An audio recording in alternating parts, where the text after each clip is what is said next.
I'm also a partner at the law firm of Shook, Hardy, and Bacon. And welcome to our luncheon on taking climate action, combating climate change beyond the courts.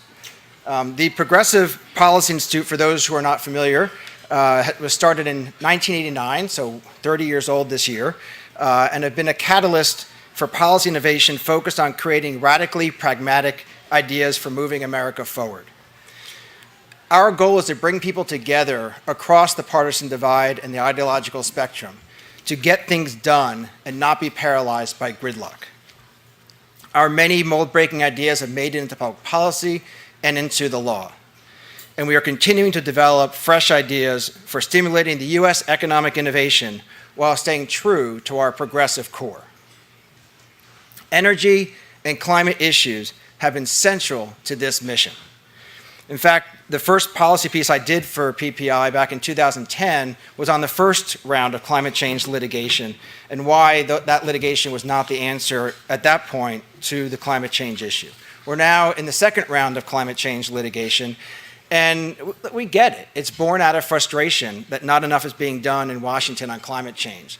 And that's probably an understandable and a fair sentiment. The truth is, though, we can't litigate our way out of climate change.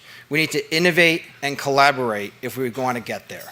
And that is what we hope to flesh out today, some concrete ideas for what mayors, county executives, state attorneys general, people at the local and state level can do if they actually want to make a difference on climate change. We have with us today a leader on innovative policymaking, particularly in the area of clean energy. Senator Robert Hertzberg is a longtime friend of the Progressive Policy Institute and our leader, Will Marshall. He was first elected to the California Assembly in 1996 and then became its speaker. When he left, he became a clean energy entrepreneur, focusing on solar energy. In 2014, he was elected to the state Senate and now is the majority leader. He takes particular pride in taking on the biggest and most challenging issues of our day and brokering solutions no matter how hard or how long it takes. His environmental expertise and his penchant for problem solving have allowed him to play the pivotal role in moving California forward on climate and energy issues. In short, he understands this moment and the need to bring people together to solve this problem. He has the ability to do it, and he's the perfect person to kick off this discussion for us. So please join me in welcoming Senator Bob Hertzberg.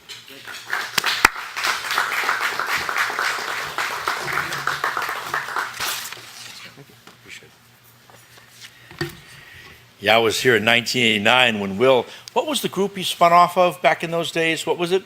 Well, so It was a Leadership Council, DLC, and then Will spun off of that in 89. I was around in those days.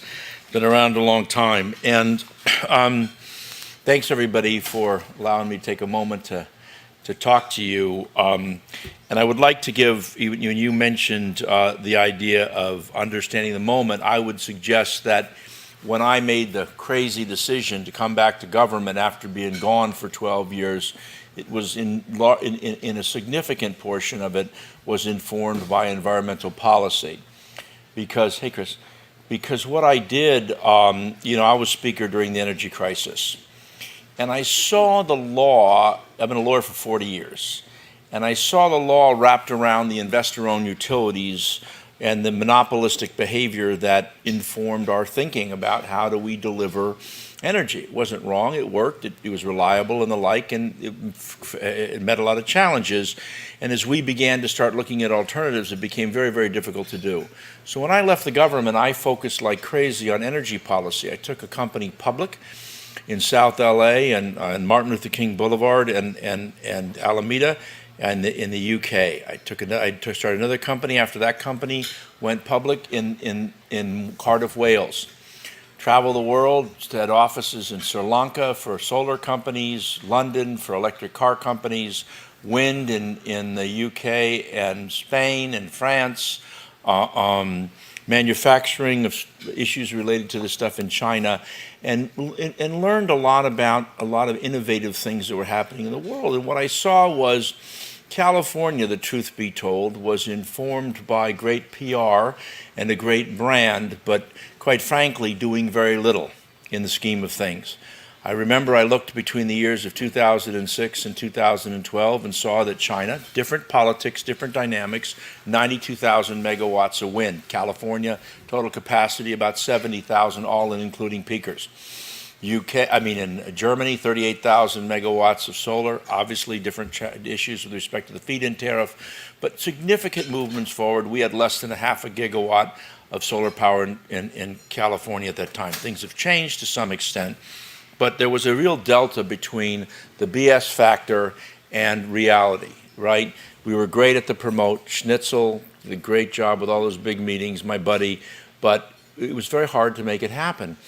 And the reason I went to the UK on my second solar company wasn't because California was a crappy place to do business, because anybody who does business understands that it's about two things: finance and insurance. If you can't insure your product, you ain't selling it. No one's going to buy it. Secondly, if you can't finance your company, you ain't, unless you got money in your own pocket, and I spent a lot of it out of my own pocket to put it happening together, didn't work.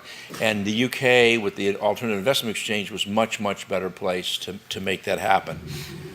And so I really pushed the envelope around the world to work on a lot of this stuff, and found that when I came back, we were still pretty much stuck in the mud. And I've been working hard to try to figure that out, because it is all about finance. You can talk about it. Just some kids were just talking to me about the Green New Deal.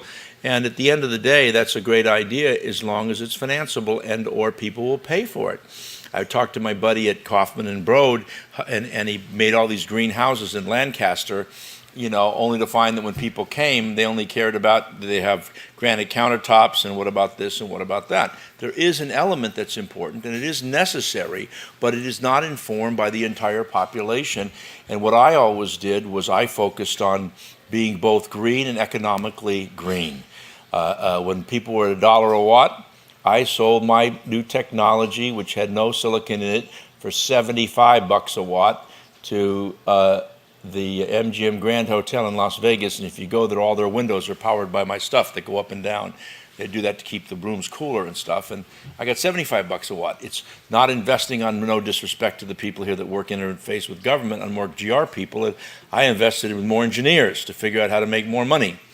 But so the question is that was posed about litigation. Look, my dad was a constitutional lawyer. We did all kinds of crazy stuff. We're the ones I wrote the brief in the United States Supreme Court making Indian gaming legal. We've done all sorts of things that are important. When I was Speaker of the House, we had the Voting Rights Act issues were really big, because I did redistricting. And we probably had 50 or 60 cases since the 65 Voting Rights Act, where litigation was extremely important in trying to understand the framework of the Constitution, communities of interest, and make it work so that we could ultimately get a commission, a nonpartisan commission, which we did in California. It was great. Civil rights, similarly, also quite important in terms of defining that the commerce clauses in the catch-up, and all of those kinds of things to basically ensure that we had a thoughtful civil rights policy. But I think the basic premise here is litigation valuable in this larger dynamic? And I would suggest that, look, the reality of the world, and we all know it who are honest with ourselves, is that most of this stuff's driven by interest groups. Lawyers who want to sell you legal fees will figure 1,000 ways to tell you how to try a new case so that you can pay them to do this stuff. And everybody, I don't want to pick on lawyers because I am one, but the point is that we all do that. And we all tend to focus on our own little area of interest as to why we're going to solve fix the rotation of the earth.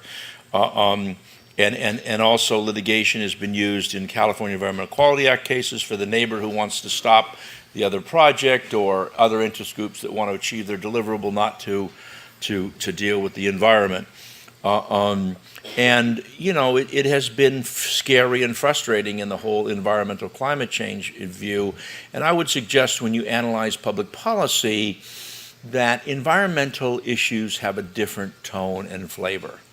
What happens is people in the environmental community believe, if I don't throw down as hard as I can and stop you from bulldozing this mountain, it will never be the same. So I will do whatever it takes to make sure that happens. That the cause is greater, that the failure of the system isn't you can just write somebody a check and reimburse them for the loss of sales in their business or the like.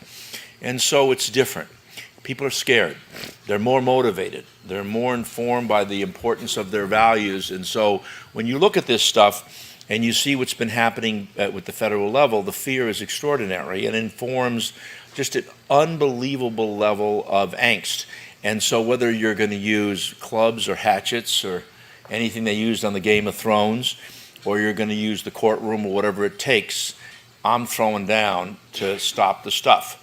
We had a bill when I was chair of the Natural Resources and Water Committee that Katie just gave me. I didn't realize it was overthrown by the court's SB 50, great number, that basically Ben Allen had, that was in California, that said, okay, if the federal administration is going to say we're going to sell off parkland, well, obviously, if it's sold to a private investor, they've got to register and record their title in California. And so we passed all these restrictions that if they want to record, here's all the things that they can't do. Federal court struck it down. You know, there were issues of offshore oil drilling. You can't bring in the oil to California. Creative, innovative ways to try to slow things up, because the general sentiment is that even though we can protect ourselves in California, that we're going to use the judicial branch of government to try to stop some of this stuff or slow it down. Hopefully that the administration that's currently in power is only there for a short period of time. And so because of the importance of this stuff, that informed a lot of the thinking. I know now, as correctly as you talked about, the question is, how do we deal with the larger environmental challenges? We know in the tobacco cases, what was it, $206 billion over 25 years. A lot of cases relate to a broken pipeline or something that's adversely affecting the environment. And there's been a lot of cases. The Attorney General, Katie, just gave me this 24 suits involving climate with 17 wins. Most of you know about those cases. Do they stop it? Do they slow it down? I am generally, I've used the courts throughout my life in various deals, like I told you, in the Indian gaming cases, women to be bartenders, acupuncture, all kinds of crazy stuff in my career. But I do think, by virtue of my experience around the world, that there are opportunities, creative opportunities for local governments to do things. I'll tell you an example. So when I opened my factory in Cardiff, Wales, I had never been to Cardiff in my life, and I had no idea that the Welsh people hated the English, and the English hated the Welsh, and the Scottish hate the Welsh, and the Welsh hate the Irish, and all that stuff. I always thought they were just Brits, Boy, I learned the hard way. And so when I opened this factory, 187,000 square foot factory on 23 acres in Cardiff, Wales, right? I'm making this new solar technology. And my technology did not use any silicon. For those who know about the renewable space, you talk about renewability, and most of this crap is bullshit. And the reason it's bullshit is because you're not really renewable. To me, the idea is renewability happens at the point at which all the energy it took to make something, and you hit to that level, it's almost like an IRR, internal rate of return on investment, that point it's renewable. So if it takes me 8 years to pay back the energy it took to draw the silicon out of sand, to make the balance of the system, to make the glass, to extrude the aluminum around the frame, at 8 years and 1 day, it's renewable. Prior to that, it's not renewable at all. It may make you feel good. It's like a Tesla. 8,000 batteries in a Tesla. Come on, ladies and gentlemen. What does it take? What's the heavy metals? What's the acids? What's the disposition of that stuff? What does that look like? Ask yourself the honest question. Yeah, I feel good as I'm driving down the road that I'm not blowing smog into somebody's face, but renewability in that question is very big. And I was big on renewability, and I basically took a solar cell that took 8 years in the traditional sense, and I reduced it to energy payback in 4 months. 4 months. Because when I went to Motorola, if you remember, that used to be a cell phone company in the old days, and I went to Motorola and they were trying to do a green phone. I said, I got solar cells for your green phone. They said, no, you don't. I said, why? What do you mean? And they said, well, our device only lasts, the life of our device is only 18 months, and your energy payback time is 8 years. It's crazy, or 6 years, or whatever. Well, I said, guess what? We're roll up the sleeve. I can do it in 4 months. Why did I do it in 4 months? Because innovative local policy. Nobody wanted to do this, and I was the first 2.3 megawatt wind turbine to go up in UK.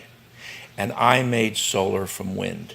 And I did a deal with the United Nations. We called it wind-made, and I had wind-made solar because I didn't take any electricity, and all the surplus, because it's 98% of the time that thing's spinning because I'm right up against the ocean, I made solar from wind.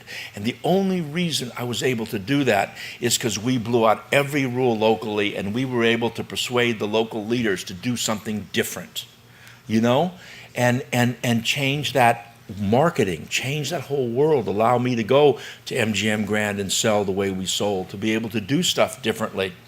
And so I would suggest that, you know, a lot of people are doing, when you look at creative entrepreneurial thinking, in my judgment, because I've done so many companies all over the world and done so many different kind of fun things, lots of them I've lost and lots of them I won. And, you know, the old story in Silicon Valley is none of the buildings over 2 stories, so that when you fail and jump out the window, you only sprain your ankle, you know? I had a lot of sprained ankles. But I also had a lot of success stories, and, you know, anybody who's an entrepreneur will tell you there's no such thing as failure, it's only lessons. And it's true. And so I would suggest, whether it was the story of convincing, you know, Cardiff, which wasn't the easiest place in the world to do business, and here I come there, I didn't know anything about it, certainly didn't speak, and then and now Welsh, DDYY, all this, if anybody's ever been there, it's a totally different place. But to convince them to think things through differently. And I think that often what we try to do, and I'm writing this book, I've been working on it for a long time, Katie's going to smile, but it's called Fresh Eyes, Governing in an Era of Unprecedented Change. I started writing with these 2 gentlemen, one was 20 and 21, now they're 22 and 23, it's been a while. And the reason I share this with you, because it's important to the larger message, is that I'm an old guy. I've been around forever. I started in this business when Ronald Reagan was governor. And we think differently. My schedule is printed on cards, okay?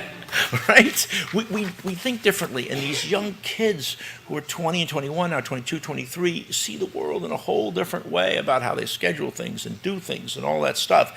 And the idea, and there's a bunch of issues we're working on, but the message that I want to share with you, and because it's the future that we're designing for them, and they need to help in the design, is one of the sections we're working on. This is not, it's just a working idea because the words are bad, doesn't work well for marketability, but we call it extra governmentality.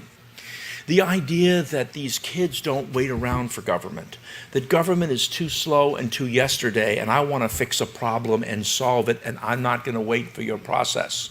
So we got this group, part of these kids are from this group called Helena, and they're like 30 or 40 people that are over 25, I'm one of them, and 30 or 40 people that are under 25.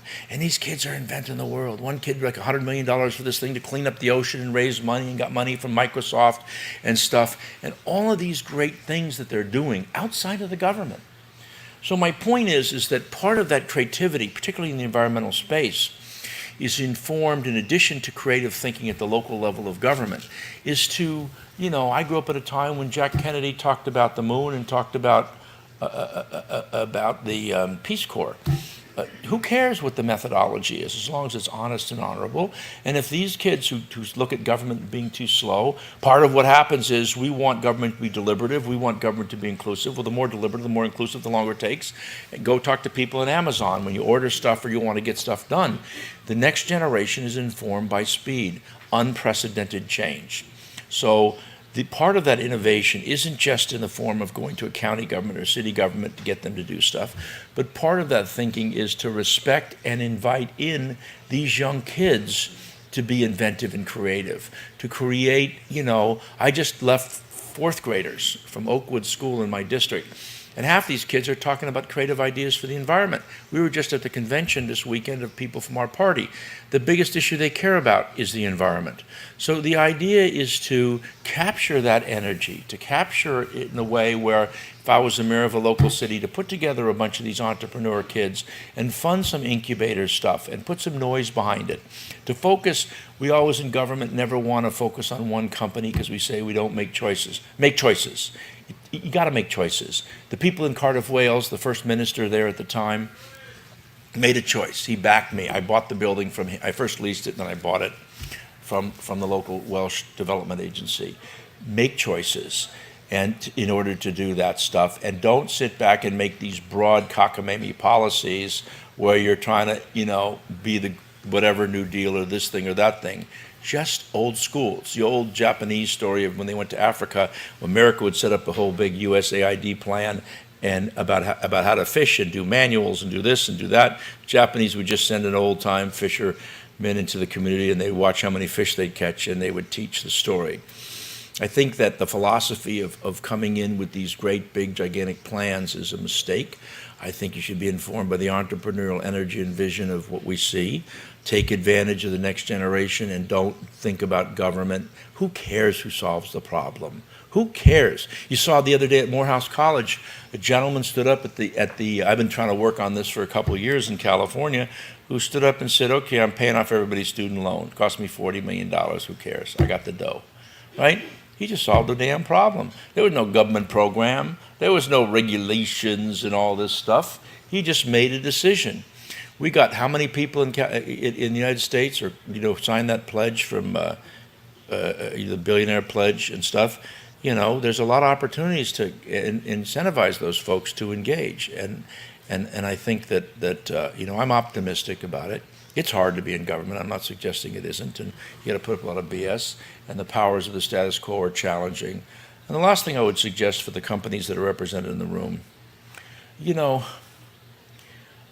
there's so much flat-footed thinking in corporate entities. It's just yesterday, and I know that people who work for entities have to take directions from the people at the top, but the people, if you look at the disruptors or the people that have made significant changes or are trying to make stuff happen, you can do it from the companies. I always tell people when you write legislation, don't sit back and make a big McGillicuddy out of it. Anybody remember Bob Moses, the great Bob Moses from New York? Anybody hear that name? He would come in, he would write the statutory, he'd write the Constitution, he'd write the regulations, he'd write the press release, he'd outline all the stuff in the process to get it done. My suggestion is just, plow the road and do it and bring us along. Don't worry about this stuff. The rate of is changing so dramatically. When I started out in government, Google didn't exist, Facebook didn't exist, none of these things existed. And the rate of change is extraordinary, it's going to go faster. So the idea of approaching problem solving is just going after it. I met with one of the companies that do sharing, I can tell you what the jurisdiction is, and I just told them, in terms of opposition, go fund the opposition. Go write them a check. Let them do the homework, because that delay and slowness is going to hurt you. Just write them a check. Let them hire whoever they want to bring to the table so you get the best minds. Change up your thinking. So the bottom line message I have is that yes, local government can do stuff that's valuable. 2, and be creative like I've seen. 2, be creative yourselves. 3, bring in these next generation of brain trusters. I don't know, they don't have to all be fancy schmancy folks. These kids have got great ideas to do stuff and engage. There is great opportunity. I can't tell you how much, let's close on this in terms, I talk about the theme of my book, which is, we all tend to look at what's in front of our noses, and we look at it in such a pessimistic way. Whatever it is, and the world changes because we can't envision the future. Henry Ford, they used to say, if you ask people what they wanted, I want a faster horse. In 1893, at the Chicago World's Fair, they asked the greatest minds to predict the next 20 years. Nobody predicted the automobile. You ask people about the time of the Golden Gate Bridge, predicting it would never carry more cars than a ferry. They talked about the Hoover Dam as being nothing more than a pipe dream. Example after example of all of this stuff. And we're in the same world order. Remember Jimmy Carter on the gas crisis? He said, we don't have enough energy to last to the end of the century or the end of the year, or whatever hell it was. There's so many of those examples of those kinds of things. And every time they're wrong because we're inventive and we're creative. So I would suggest that what you have now globally is an unbelievable sentiment on shifting from carbon to an alternative solution. That provides extraordinary business opportunities, let alone, cleaning the environment and the like. I like the green energy stuff for 1,000 reasons, but one of them is because it domesticates work. If you're importing a product to be able to solve your whatever the issue you want, miles on a car or whatever it might be, but if I can domesticate that work when I'm facing these economic challenges, I'm going to do that. But it's all about kind of rethinking through this stuff, being willing to jump off the bridge, sprain a few ankles in the process, engage in your companies, engage in your advocacy, and move it way past the comfort zone. Because guess what? There's no such thing as a comfort zone anymore. That's my recommendation. Happy to answer any questions. Thank you for including me here today. I really appreciate it. Absolutely. Do we have any questions for the senator? No questions? I think you answered it. Okay. Oh, here we go. You know, I'll just put it out there. Put it out there. We're reading, we got 10 years now instead of the, 25 that folks thought we had. We gonna make it? I don't know. It's up to us. And I don't know what it is, first of all. Well, You know. it is going past the point of no return, when the most egregious stuff begins to happen. Yeah. I don't know. I just think that, I don't know. I mean, we just got to do what we can do and try to make it work. I couldn't tell you. I mean, the dynamics are so huge. I mean, I get upset when people here talk to me about policies that relate to California. And I'm a globalist as a result of what I said in the introduction. And how much particulate matters in the LA harbor because of China. If we're buying oil overseas, that just doesn't mean we're filling those ships with bunker fuel and bringing the stuff here. And we're not protecting anybody's rights or environment overseas. And we're sending the military over to do this.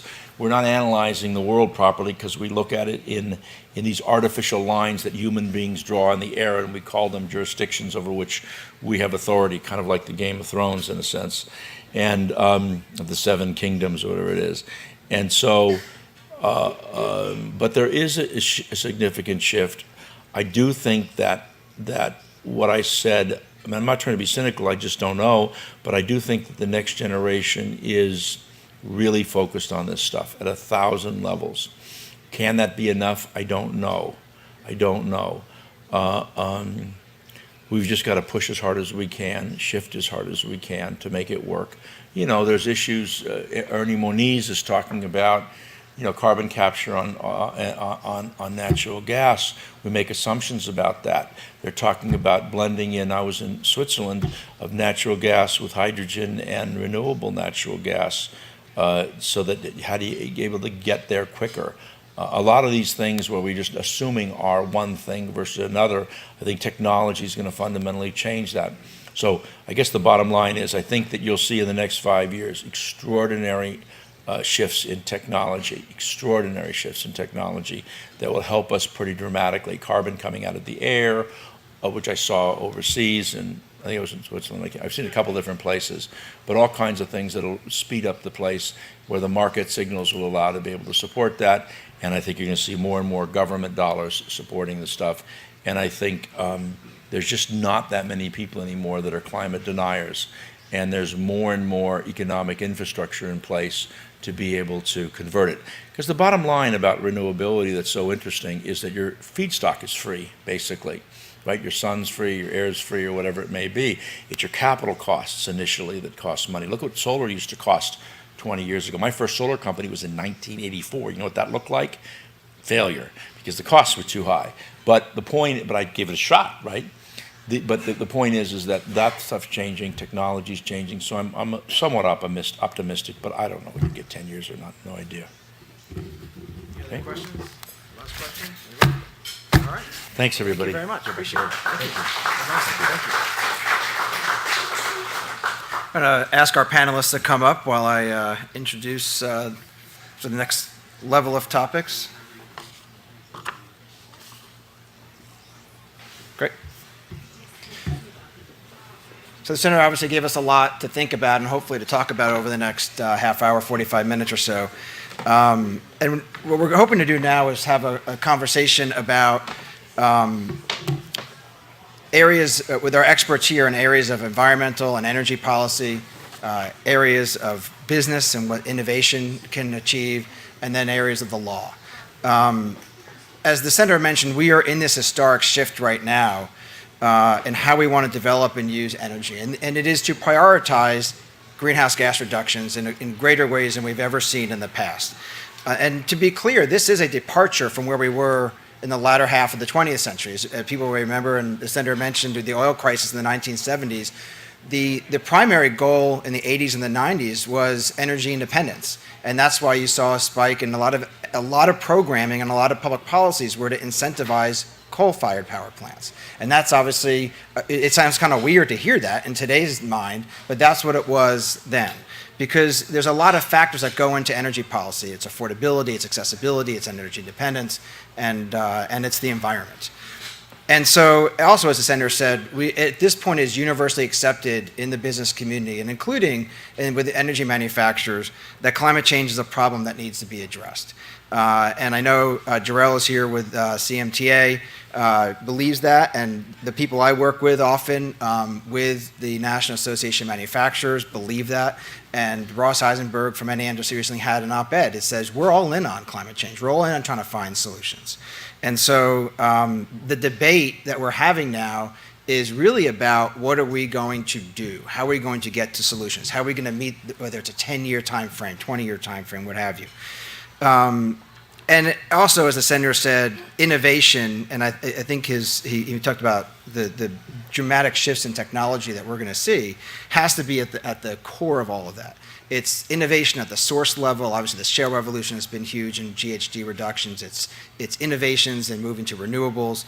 I really enjoyed his definition of renewables, figuring out better mix of baseload fuels, how to supplement baseload fuels in innovative ways. It's innovation at the manufacturing level. Manufacturers have been increasing their value to the economy by 19%, but decreasing their greenhouse gas emissions by 10%. So we're seeing innovations there. And there'll be innovations at the local level. Everyday consumers, local energy sources, more efficient products, the Energy Star program, LEED certifications, and that sort of thing. And yet, as I indicated at the top of the program, we're still seeing litigation. There's 8 California localities and counties, and it's spread to other states, New York and Boulder, Washington State, and Seattle, King County there, are suing the energy companies that are providing us the fuel that we want and need and use every day. The cases that are the most far along have been dismissed at the federal district court level. The one, Judge Alsup in Oakland, who was a Clinton appointee, he dismissed the Oakland and the San Francisco cases. And then Judge Keenan, who I think was a Bush appointee, he dismissed the New York City lawsuit, and those are now up on the federal courts of appeals, so the Second Circuit for New York and the Ninth Circuit here. But when you get to the core of those lawsuits, and I was just at a debate the other day, they're not about wrongdoing. And in fact, a lot of times they just disclaim. This isn't about trying to subject these companies to liability for wrongful conduct. It's about frustration. It's targeting our societal reliance on fossil fuels and the lack of achievement at the national, international levels. And again, as I mentioned before, that's understandable. Mayors, county executives, state AGs, they want to do something about climate, and they don't know what to do, so this seems like an easy answer, and it maybe makes them feel better. But it's not what's going to be productive. And so the panelists that we have here, we're hoping we can give us a little bit more flavor as to why that's so, but more importantly, what they can do to actually achieve something at the local level on climate change, because that's ultimately what everybody wants to see get done. We have Daniel Johnson, who's the Associate Energy Specialist at the California Energy Commission. We have Kim Stone, who's the former president of the Civil Justice Association of California. We have Jarrell Cook, who's the Policy Director of the California Manufacturing Technology Association. And we will be joined shortly by Lenny Mendonca, who's the Chief Economic and Business Advisor to Governor Newsom and the Director of the Governor's Office on Business and Economic Development, to help us get answers to all of the questions. And so, Daniel, I think we've got you on tap to go first. And why don't you throw your name tag up there and All right. have at it. Thank you. All right. Good afternoon, everyone. My name is Daniel Johnson. I'm the Associate Energy Specialist at the California Energy Commission. Our agency is right down on 9th and P downtown. I work in the efficiency division, and currently I'm the program manager for a grant program called the Local Government Challenge. Local governments play a critical role in helping California meet its energy planning and climate goals. At the local level, there is a unique connection with constituents and jurisdictions over building and land use decisions. Many local governments have developed long-term plans to address energy and climate issues. As of 2016, 42% of local governments in California have a climate, energy, or sustainability plan to reduce greenhouse gas emissions. Climate action plans propose individual solutions to match the community's values and engage and mobilize the public to implement grassroots and global solutions. So we went ahead and did in 2017 a grant program. We had two different programs. One was an energy innovation challenge, which gave away $7.2 million. The other one was a smaller program that did for climate action planning, and that was $3 million. Sorry, I'm nervous. The grants provided, the requirement for the grants was that they had to share best practices and implementation templates with the other local governments to encourage others to commit to climate action planning. So the purpose of this was to try and see that, if one city or one local government could do this planning, then others could take that information off of our website someday down the road. So over 40 local government proposals were submitted for the challenge and 13 grants were awarded. The sheer volume of proposals submitted shows the need for resources to conduct climate action planning in the community and the need for additional resources to undertake the recommendations in those plans. The Local Government Challenge is one example of helping local governments achieve energy planning, taking action to reach targets and goals, ensuring a resilient and sustainable future. The potential for local governments to affect change are not often recognized at the state level, nor are the many barriers they face effectively managing the built environment in their jurisdictions. The Local Government Challenge encourages innovation and removes many of these barriers while aligning local government goals with the state's energy, housing, and job policy goals. The success of this program is resulting in transferable strategies to local governments across California and has demonstrated its potential for further success with additional investment. I just wanted to give you guys some examples of the projects that were awarded in this grant solicitation. A spotlight one was the City of San Diego. They're establishing an advanced network of the city's municipal buildings that will automatically track a building's energy use benchmark and associated reduction of greenhouse gas emissions over time. The platform will help the city meet its climate action plan target to reduce municipal building energy consumption by 15% by 2020. The platform will be 100% open source technology that will be scalable so that other local governments of any size may benefit from this smart city proof of concept model. And then as far as the smaller grants that we did for climate action planning, just some examples, we have the City of Santa Barbara. They're developing a detailed zero net energy roadmap and implementation plan. So this is kind of, from what the senator said earlier, it really does tie into, the local governments, if they have money like these kind of grant programs, they can do more innovative things that normally they wouldn't do. We have the San Bernardino Council of Governments, and they're updating their greenhouse gas reduction plan for 8 local jurisdictions. Marin General Services Authority is implementing a grassroots effort to reduce residential building energy use. The County of San Luis Obispo is studying the feasibility of a deep energy savings in disadvantaged communities. The City of Del Mar installed a rooftop-mounted solar photovoltaic system and a battery energy storage system on their brand new City Hall. And then Ventura County Regional Energy Alliance developed a community and municipal energy action plans for 4 of their local communities. And the Gateway Cities Council of Governments prepared a climate action planning framework for Southeast Los Angeles County. City of Santa Cruz added a building automation system, and the City of Galt is developing a climate action plan, a transportation corridor management plan, and a master plan. So not only, so all these projects are still right now being implemented, but the program has been so successful that we're doing another challenge this year with $2.5 million for climate action planning, but it's going to be for California tribes. So it's being called the Tribal Government Challenge. So anyhow, thank you, and I look forward to taking questions later.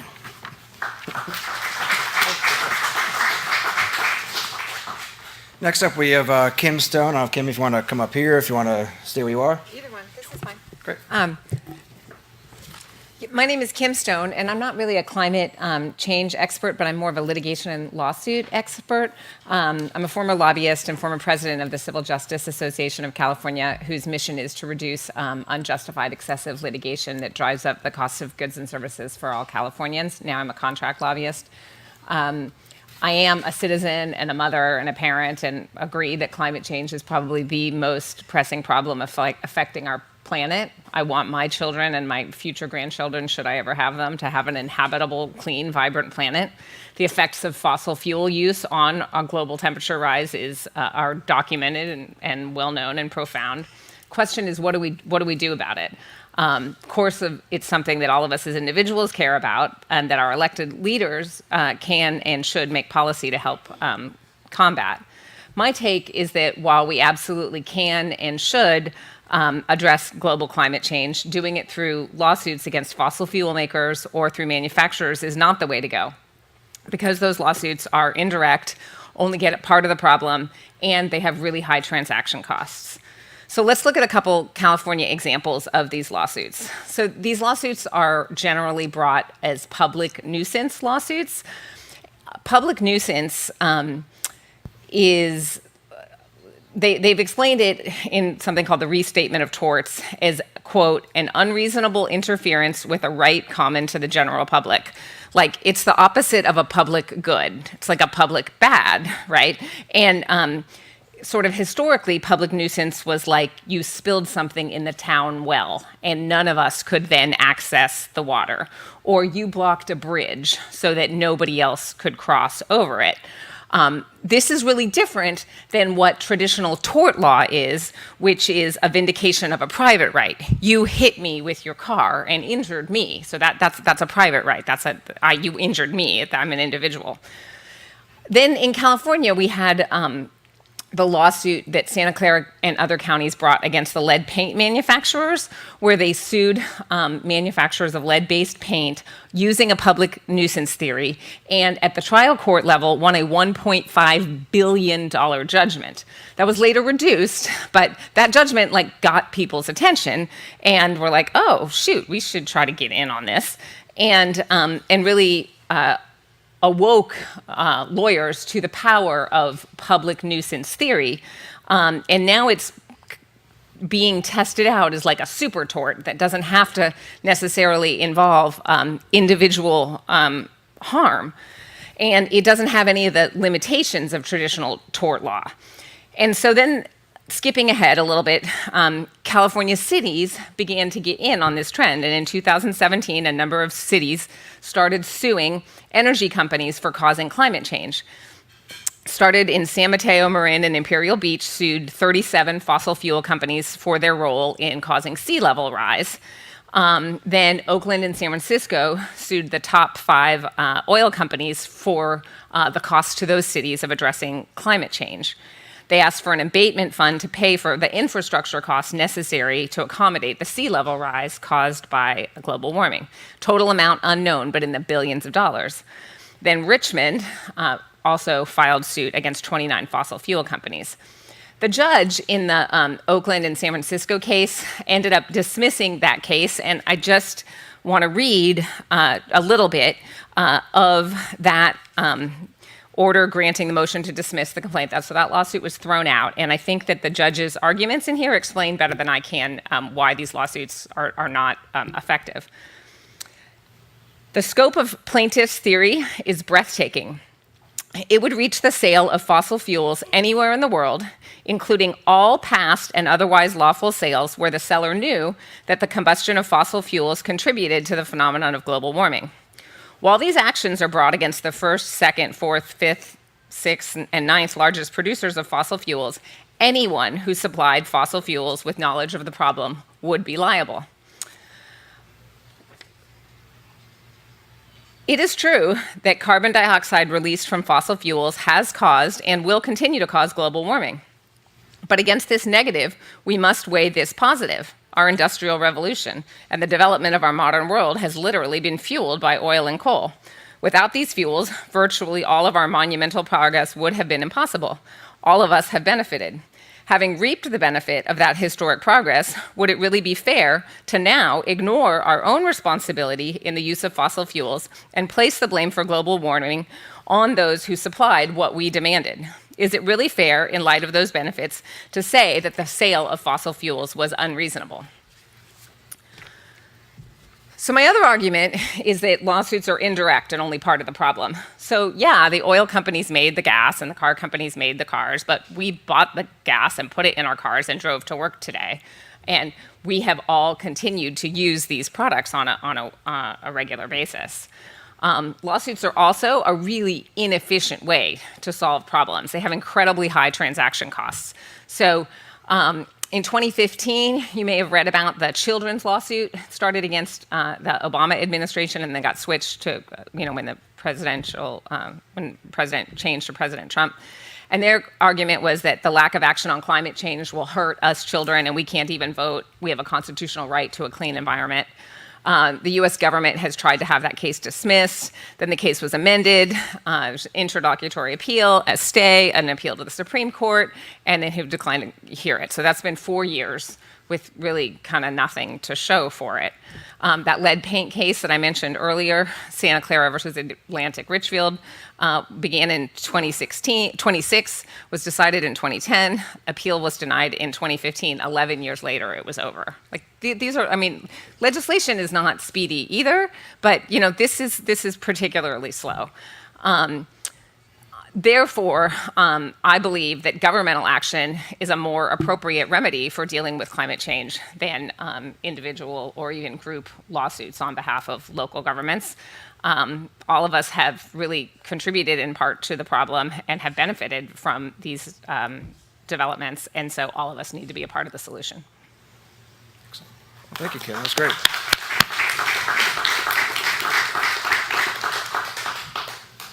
Jarrell? Can everyone hear me? Yep. Okay. Hi, I'm Jarrell Cook. I am one of our policy directors for the California Manufacturers and Technology Association. Before I get too deep into the rest of it, I want to not bury the lead. Our main message as the manufacturing industry is no matter what your position is in terms of what technologies you think need to be used, what the right level for emissions or greenhouse gases ought to be, whatever that policy is, someone has to make the technology. And so when you make it harder to make things, you're only delaying or denying the solutions that you want to see. And so at a very high level, manufacturers see themselves as part of this solution. And that's where, if you take nothing else away from this, where local and state governments really can help us figure out a solution to this. Because as we're seeing, the new disruptive technologies, the new makers and manufacturers, as they enter the market, they're coming back to us with the same problems that other companies that have been around for a long time are facing. It's the costs of production are the costs of production. They're dealing with local governments that are making it hard to deploy their products. They have to deal with lots of regulations and other high costs and taxes that all these other companies are facing. So the ultimate pitch here is to help people making things and making the technology that you want to use do so. And I will say California manufacturers are pretty good at that. So right now our state has about 30,000 manufacturers. We employ 1.4 million people. Our economic output for the state is about $300 billion, which is about 11% of our total economic output. So manufacturing in California is really the heart of the nation's manufacturing industry. We're sort of the epicenter of what's going on. But what we are seeing is that manufacturing in California is also one of the sectors that's leaving the state the fastest. And that has to do with various costs that we face, energy being one of our largest costs. It's for many manufacturers about 30% of their general bill. And here in California, energy in general is about twice as expensive to acquire as it is anywhere else. So that plus other issues with taxes, regulation, and yes, litigation manufacturing in California becomes very expensive and more importantly, very uncertain as to whether or not the costs that we anticipate are going to be the costs that we face 5, 10, 20 years from now. So what I would like to have folks maybe consider shift in their mentality is what we see a lot is that manufacturers are seen as the enemy in a lot of these conversations. Where the guys that are polluting or doing something bad to the environment. But we, again, see ourselves as allies and part of this solution. We have several major manufacturers. I can cite up in Fairfield, for example, you have Anheuser-Busch, who's completely, I think, moved to or either completely or near completely renewable energy via wind and solar turbines in their production of beer. We have last year, Ford's 19th annual sustainability report announced that the company hit their manufacturing emissions reduction targets 8 years ahead of schedule. And in doing so, the amount of carbon that they reduced from the environment was equivalent to taking 728,000 passenger cars off the road. California manufacturers are leading in terms of developing the next generation of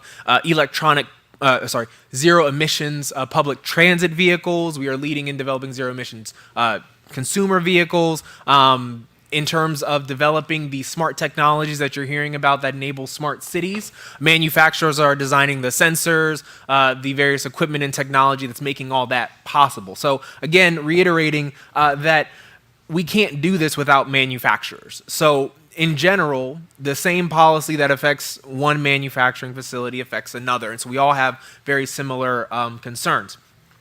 And so because we have these same problems, what we're looking at, and I think where local governments can start to help us, I will make a pitch for including us as part of your local economic development plans. In general, manufacturing has not, the image of manufacturing in the public sector or with the public has not kept pace with where the industry is. We are smaller, leaner, greener. We produce much more efficiently, but we are not always a part of the plans that local governments have when they are building out their communities, when they're trying to establish growth. But we can be major players in that conversation. And when we do come, not only can we produce things in a much greener manner, and you can help with our growth and support new and emerging technologies, we bring in a bunch of ancillary manufacturing and support sectors as well. And so we fuel that sort of economic and greener growth and help people to make things. I think to that extent, I would say that we also face some policy choices that require folks to take stands and are a little difficult. We won't get maybe too into it now, but I know in this space, as we manufacturers are trying to adopt technologies that are greener and more efficient, sometimes that requires automation. And so there are political choices that local governments have to make and help us support so that we don't get stuck between a rock and a hard place trying to accommodate and accomplish certain goals while also not able to accomplish others as well. So I think that's where I'll leave it for now, and happy to take any questions. Thank you, Joe. So I know I learned a lot when I was from those presentations, and Daniel, one of the things that struck me in terms of some of the work that you all are doing, do you have? You mentioned that you've got a lot of the programs, and they're going to, some of this stuff will be on websites so other people to share. Oh, excellent.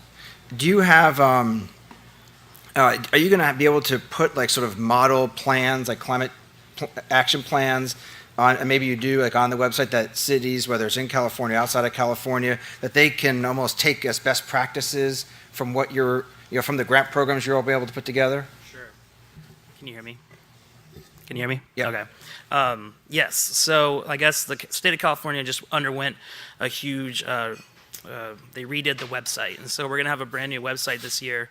And the website we're planning on having, it's not just going to be for the challenge, it's going to be for all local, it'll just be a local government resource page in general. So it's just going to be added to over time. And so, yeah, we're certainly going to show off the different grants and have links to their, the main thing we wanted from these grants was stuff that was open source, that could be used by anyone. So yes, templates for climate action plans. And that's huge, because if you have a city that doesn't have the resources to make a climate action plan, you can adopt one that was made somewhere else that might fit your same goals.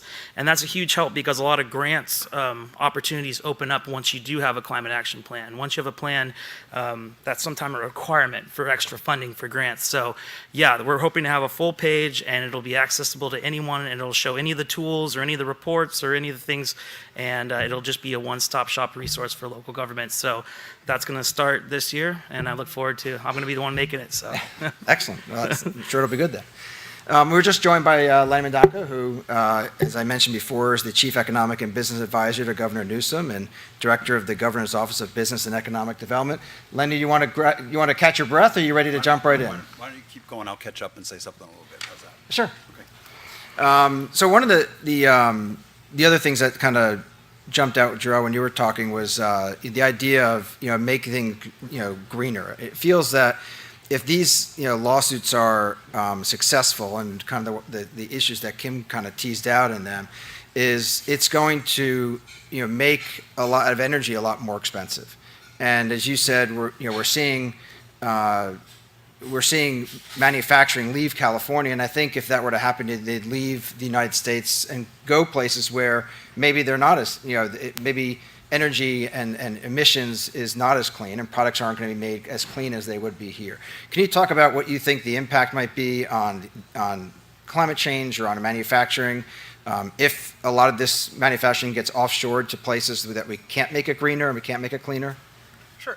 I think that's something that we talk about a lot, is this idea of leakage or spillage from sort of the sense of sort of the California bubble or sphere of regulation. If it becomes too difficult for manufacturers to operate here generally, they go across the border, they go to a different country with less regulatory requirements, where they don't impose the same energy or clean production standards that we do in California. And so that's part of the balance that we have to think about when we're creating these policies, is that at a certain point there is a tipping point for where production for manufacturing just becomes not feasible.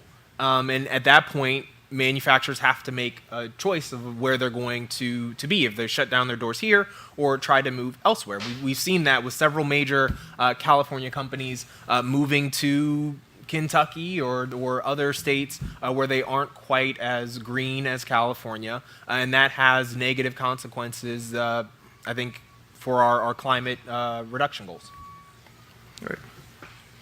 Can I jump in there really Please. quick, though? I was just going to say, though, that I'm not part of the appliances office, but it's part of the efficiency division. And one of the benefits to having California being such a giant economy, at least when we do our appliance regulations, is that so many products are sold here that all the companies make their products to California standards because they want to be able to sell it.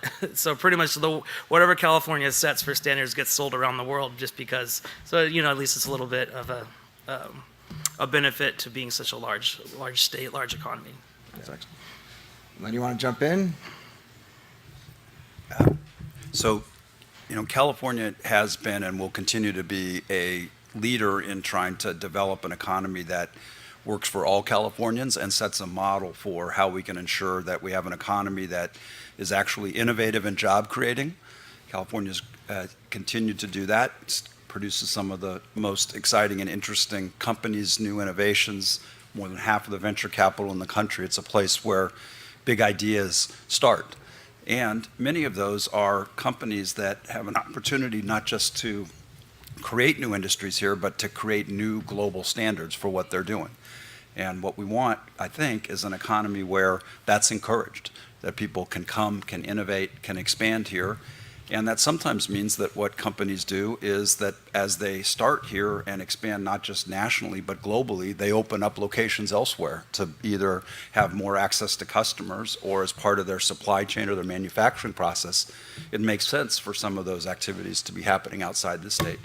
And if that's done for smart business reasons from the company's standpoint, particularly if it means being closer to global customers where they start here and then they expand, I think we ought to celebrate that, not feel like that's a challenge with the success of California. To the extent that companies are choosing to locate elsewhere because we have high standards here, we are always going to have high standards here, whether that's labor standards, whether that's environmental standards, whether that's climate standards, whether that's how we think about diversity and inclusiveness. That's the California way. And I think that helps encourage an economy where you have the kind of people and the kind of opportunities and the kind of innovation that happens in California.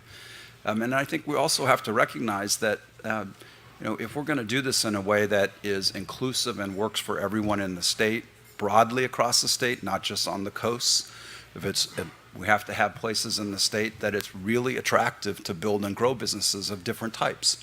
They can't all be really high-end software developers in Silicon Valley or Hollywood movie producers. There has to be a broad, inclusive economy throughout the state. It also needs to be one that is sustainable and resilient. It needs to be sustainable through things that we can't control, like economic cycles, or things that we might be able to control but are sometimes come at us, like recessions or trade battles. And we have to have an economy that is diverse and works through all those. And then finally, we have to have an economy that's resilient.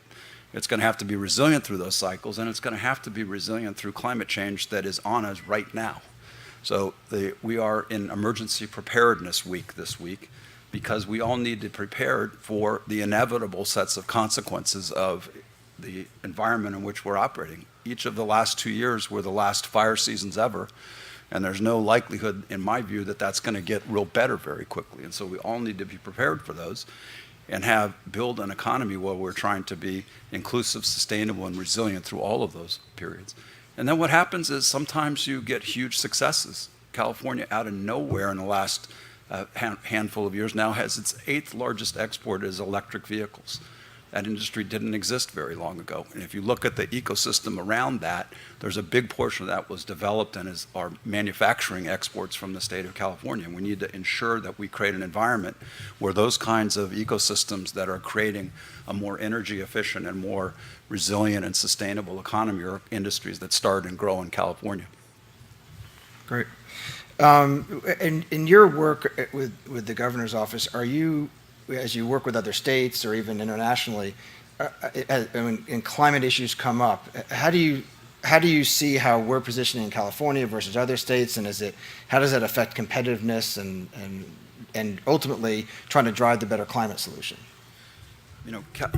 As I'm sure you were talking about, I just heard a piece of it when I walked in, and apologies for being in the middle of the panel. But California, along with some other states, have been a leader in this country and partnering with others around the world on a very substantial and aggressive view that climate change is real and it's upon us.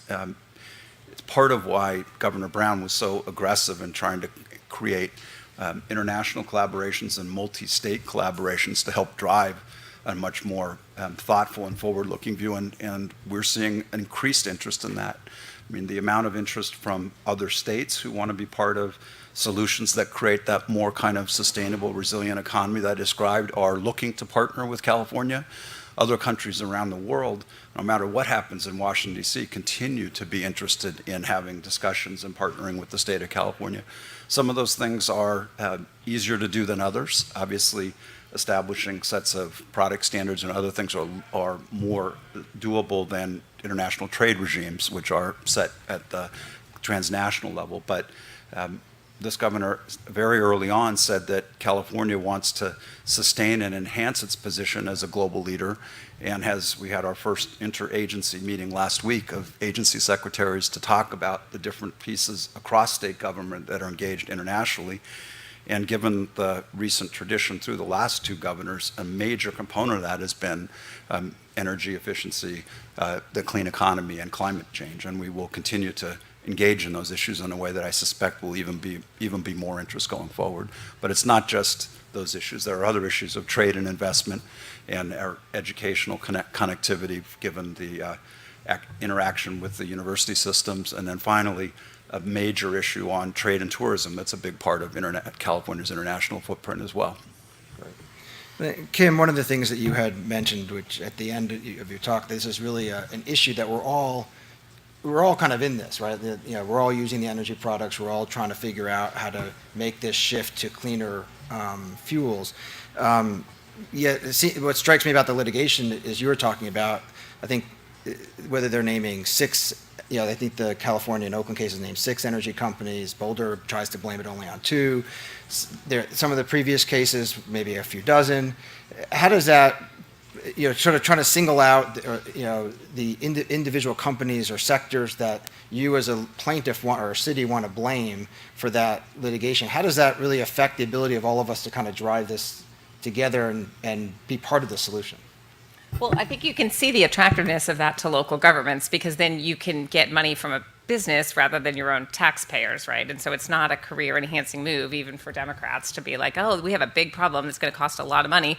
Let's all put, together and pay more taxes to solve it, right? Like, that's not a winning message anywhere, even here, where we have really, as you know, large Democratic majorities. And so, in addition to the awesome, cool innovation we have in California for companies and technologies and ideas, we have really clever and boundary-pushing plaintiffs lawyers who come up with innovative legal theories and basically go around and package some of these lawsuits to local governments and say, look, you don't even have to put skin in the game. I'll do it on a contingency basis. You don't have to pay me to represent you to bring this lawsuit. I will take my money out of the end if and only if we win. And so there's not really a downside to that when they view it that way. The city or board of supervisors or local government or city council or mayor or whomever, doesn't have to expend taxpayer dollars, and then maybe they're going to get free money from, the big bad company that created this, global warming problem. And then you don't have to look at the fact that we all drive to work, and I just booked tickets on Southwest to go to Seattle to see my college rowing teammates in a weekend in July, you know what I mean? And that's going to contribute to global warming. And I mean, we're all part of this, and I don't want to have to, I'm not a vegetarian, I just ate bacon, you know what I mean? We're all, which is worse for the environment than only eating vegetables and tofu. And, you know what I mean? There's a whole bunch of day-to-day solutions, and I'm not happy, voluntarily throwing more money into the kitty to give cooler grants to local governments that Daniel's doing. So, I mean, I get it, but I just think that it's not going to work long term. Just like the judge said, we all are part of this, and we all need to be a part of the solution. And I think a longer term, more successful solution will need to, unfortunately, fall on all of our shoulders. We have a few minutes left. I want to make sure we have time to open up to questions. People have thoughts to share, questions to ask. Please raise your hand and please. One for Jarrell. Do you have resources or tools that I represent a local chamber of commerce, and that messaging that you're talking about needs to get out and talk to the impact of too much of what Kim talked about too, but are there some resources or tools that we can help advocate at the local level with that messaging you're talking about?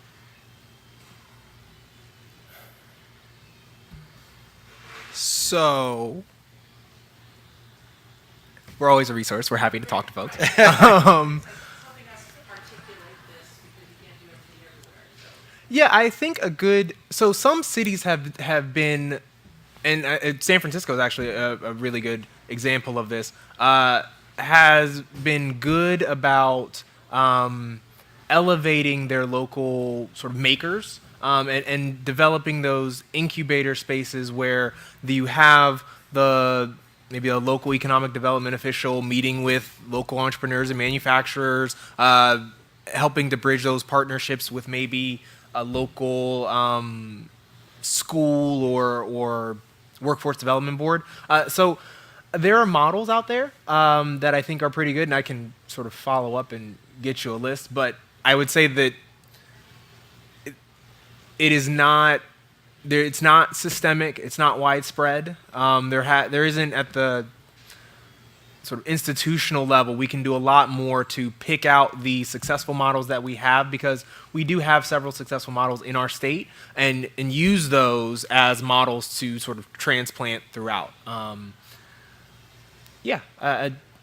would say that there's GoBiz as well, and that we do work with them, and they have resources available. I think where our I can speak for our manufacturers, where they've been able to connect, it's been successful. But I think bringing in local governments into the table, or bringing them to the table, would be very helpful.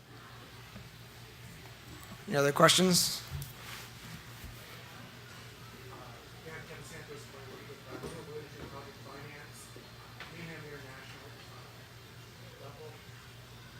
Part of that is because, financing projects in California and the U.S. get a little more challenging. My question has to do with the litigation versus legislation with regard to current budget structures and mandates. And how much is it a challenge for governments to kind of shift from the existing structure? And it kind of goes along with low rapid energy. We have existing infrastructure for the crude energy, the crude oil, but we don't have the infrastructure for renewables. So the same thing with budgets and government. There's an existing mandate for budgets, and so what we're asking is that they shift up and start supporting more renewables. And I think that's a little bit of a challenge that's happening with regard to legislation. What is your opinion on that? And what can we do to kind of make more efficient the legislative process working with these existing budgets? I'm watching him laugh about the efficiency of the legislative process. That old joke about watching sausages get made, but litigation is actually worse. So, Kim, I don't know if you want to take a shot at that. I mean, I'm a lobbyist. Legislation and making legislative changes is slow and sometimes annoying. And if they would just listen to what I said, it would be so much better. But that's not the way it works. However, when there is sort of common interest and a sort of jointly held belief about what needs to happen, it does. It may or may not be what I personally agree with or my clients personally agree with, but we do come together and make decisions and govern that way through our legislative process in a way that I think is more fair, more whole, and more just, and kind of the right way to do it, because we are a democracy, and it's a representative democracy. We elect our legislators; they vote on bills. If we don't like it, we can throw the bums out and bring in another one. And so I think that's a really kind of both a more fair and a more democratic solution in keeping with our ideals than an individual lawsuit where a small group of people is blaming another small group of people or large group of people, without involving all of us. I don't know if that really answers your question, but anybody else take a stab at it. It's kind of a toughie. Anybody want to jump in on this one? I mean, I think, Kim, you're right in terms of legislation gives you an opportunity to do a broad-based solution, where I think the nature of the litigation underscores the political aspects of what's going on here. So if you want to say, I want to blame these 2 companies, I want to blame these 5 companies, I want to blame these 10 or whatever it is on this problem, you could pick any number of companies and you're choosing who to pick. So that's a political lawsuit, right? Where if you're looking at it more as a communal solution, and we all need to figure out the right answer, that can only really be done in the legislative process when you can do findings. You're not limited to rules of evidence. You can actually have hearings. You can look at all the different factors and come up with the best solution that makes sense across the board, and not just limited in the confines of courtrooms and tort theories as to how you're going to drive something that all really you can do is just make something more expensive, and not really get to broader based solutions. So I know I'm the moderator, I shouldn't jump in, but nobody else did except for Kim, and so I figured I'd throw her a lifeline. Thanks for the help. But I agree with you. Any other questions? Please. My name is Greg Fishman. I'm on the SMUD board. I have to be careful because there's 3 of my colleagues are also here, and we're on the verge of Brown Act issues. We're considering rate increases in part to pay for climate change adaptation and greenhouse gas reduction measures that are laid out in a integrated resource plan that we spent months going through and coming up with. I guess what I'm worried about, and I'm not sure who on the panel could address it, but we're asking our customers, and I think most of you in the room are probably smart customers, we're going to ask you to pay a little bit more to help deal with this. There may be other higher costs due to manufacturing charges that go up.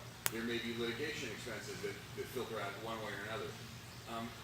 Is anybody looking at the big picture on how much this is going to cost, and at what point do we hit the financial breaking point, and how do we get the most bang for the buck to address the real issues of climate change without overburdening our economy both as a whole and as individuals? Anybody want to jump in with that one? So I can say that yes, at least CMTA, manufacturers in general, but very large industrial and commercial ratepayers are looking at this, and we have been advocates in sort of the larger ongoing legislative process related to things like wildfire and climate change on how that impacts us as ratepayers. Obviously, like I said before, for us, energy costs are 30% or more of what we need to do to function. So the answer to that question is we feel it a lot, maybe compared to your residential ratepayer who's, I don't know, their household budget energy costs 3 to 5% of their household budget versus us is 10 times that much. But I think, where I think have come out generally is when if these are things that are broadly spread about the different types of customers, and that are part of a long-term solution where the goal is to reduce the cost down the line. I know we've been part of that discussion and think that's part of the solution. But we do find that I think I can say the legislative level and still be safe. At the legislative level, politically, that's not the conversation that's at the forefront of most folks' minds. We do bring it up, and I think what needs to happen is that more folks who are representing ratepayers need to be at the table, organized and advocating in these conversations, because even though we're the guys who get stuck with the bill, both us as industrial ratepayers, but also residential customers, the level of attention we get paid is not quite as much as it should be. I don't know if that ultimately answers it, but. Well, and I think the frustrating thing is if you don't do that, what's going to happen, right? Like if you don't accommodate for climate change, what are we going to do about it? You're going to raise the rates, the ratepayers are going to complain. I mean, it's the same thing that was happening with all the wildfire stuff. Like, okay, we didn't want to pay to clean out the dead trees. We don't want to pay for the wildfires. We don't want to have to pay more for our electricity. Like, okay, it doesn't work that way, right? Like I want to eat those brownies, but I still want to fit into my pants, right? You can't do that. You know what I mean? Like it's just, there's like sad truths of the world. And those are some of them. I have trouble fitting into my pants. Right there with you. They looked really good. Can I just say one other thing? It is a really important conversation to say around what does this cost and how and who is going to pay for it. What I will say is there's another set of voices that are increasingly engaging in this conversation in a very productive way, which is a generally productive way, which is large reinsurers and large institutional asset holders, particularly those with long-term assets, who are saying, I am concerned about the cost of climate change and what it's going to do to your business, and I want to make sure that you are reporting on those costs, and you're in your fiduciary interest as shareholders operating in a way which is reflective of the fact that there is climate risk associated with your business. And if we had all of that built into the way decisions are made through every part of the value chain, we'd be much better off. And so if we're not going to get it in terms of higher explicit prices on carbon through other taxes or cap and trade levels, we're certainly going to get it in terms of shareholders and those who ultimately hold some of the reinsured risk perception and forcing it into the disclosure statements. And so this stuff is expensive. It's much more expensive to deal with it after the fact. And unfortunately, in many of these cases, that's where we are right now. This is a serious, complicated issue, and having, just with California's perspective, forest fires every year that we're going to have to deal with is not a pleasant thing. We just have to recognize that it is going to be expensive, and we're going to have to figure out how to deal with it, and we're much better off dealing with these things in prevention than we are in dealing with them after the fact. It's harder sometimes to get the money beforehand. It is. The money's there afterwards, which is good, but it'd be is. better if it was there beforehand. It's also, it's also partly why capital markets can be pretty good at that if they're figuring out how to plan it into your financing plans, whether that's through insurance contracts or through capital raising and being clear about what the cost embedded in your balance sheet is. Any other questions we have? Do we have time for another one or two? How do we alter the mentality at the legislative level to stop being nearly as punitive as it is in proactive thinking? And that's just something that I've seen more and more, and I've worked with Ken in the past. It seems like a lot of the efforts at the legislative level are punitive rather than supporting and encouraging creative new and unique ideas. If you're telling me I'm wrong at that, but that's the way it's coming out. Are you asking me that She's question? looking at you. Listen, But also, this is not going to be a particularly specific answer, but I think there's increasing recognition of the scale of the challenges that we're talking about and the economic consequences of it. And so it's less about trying to communicate that there is or is not an issue. It's more, what are the options to deal with it? And I actually think that while it is messy in the process of democracy, but actually putting facts about the implications for the economy, for businesses, for job creation, thinking about what it does for different segments of the population, what are the options there that might be more creative. I think those are all really helpful things. They may not always get received in the first hearing, but if we're continually having the conversation based upon scientific evidence and economic dollars and cents, I think that's the most helpful way to deal with the conversation. It often will take several iterations because if the first alternative is this is really big and expensive, the answer is I don't want to hear that. Well, it's really big and expensive. Let's think about different ways to deal with it. So I think that's the best I can tell you. And I do think there are a number of high quality analytic capabilities, both within the legislature and in their staffs and in those who are supporting them that are interested in those kinds of things. And so I just, not to be Pollyannish about it, but the best way to have a conversation around scientific and economic issues is have it based on the science and the economics. And I'll tell you, that's one of the things I enjoyed here with Daniel's program about, that's trying to get out in front of it and provide the carrots, not just the sticks. And so I thought that was a great part of Daniel, your presentation. Anyone you got the last question? I can understand as a local elected official here in California, the interest and the need to address climate change and talk about it, and probably without a lot of tools at their disposal to do something at the local level, a lawsuit might seem like a quick and easy solution, perhaps a no-cost solution to local government. So it seems like there's definitely a lot of value to work on at the state level to provide guidance and instruction to local governments on what they can do to address the carbon footprints and to help lower the GHG emissions. And I think ultimately that's going to be the solution, a big part of the solution to eventually seriously addressing climate change. It's the ability to export these great ideas outside of California, outside the United States to the global market. And it's going to involve, frankly, inexpensive technologies that require expensive innovation to get there. But it's also how can we help the developing world develop their economies in a much more climate-friendly way. So I think there's a huge role for the state to play, and it's exciting to hear what the Energy Commission and the Mayor's Office and the manufacturers plan to do. Well, thank you. I think that was a perfect way to end this this discussion. So thank you very much for those comments. And please thank the panel. So I think there's still a little more food out there, hopefully. And again, thank you all for joining us today, and appreciate all the good thoughts. Thank you.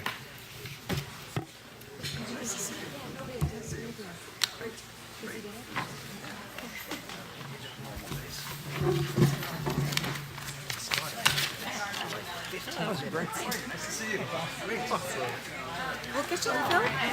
What's that? Good job. That was good. Yeah, that was good. It was actually like a reasonably good discussion. Daniel. Awesome. But we were really excited to hear about Yeah. all the cities that are doing it. We're working with our Beacon program, where we highlight and lift and celebrate. Okay. Oh, yes, I got it. Yeah, go Biz. We should just, you want to make Facilities management. That's what. So I think there's a lot of things that we can learn from your program, and we want to share some Awesome. about ours too. Yeah, definitely. I think I'm trying to remember. I think someone from ILG been to the commission like at one point. Like I'm pretty sure someone came at one point and said something where they wanted to work together, and I just Yep. You say I didn't say it, so that's fine. Okay. Yes. okay. And so I just remember this, but it's cool to like reconnect. Yeah. So eventually, these aren't like approved yet, but we're gonna have all this.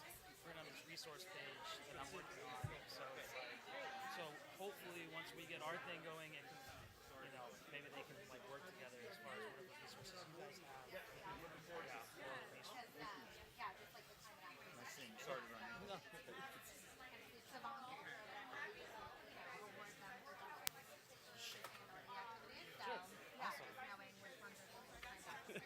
Exactly. That's why I think it's really cool is like showing the actual plans and being like, hey, go through all these and just pick one. If it's a local government that's looking for one, like, here's the template, literally. And you can just like plug and play.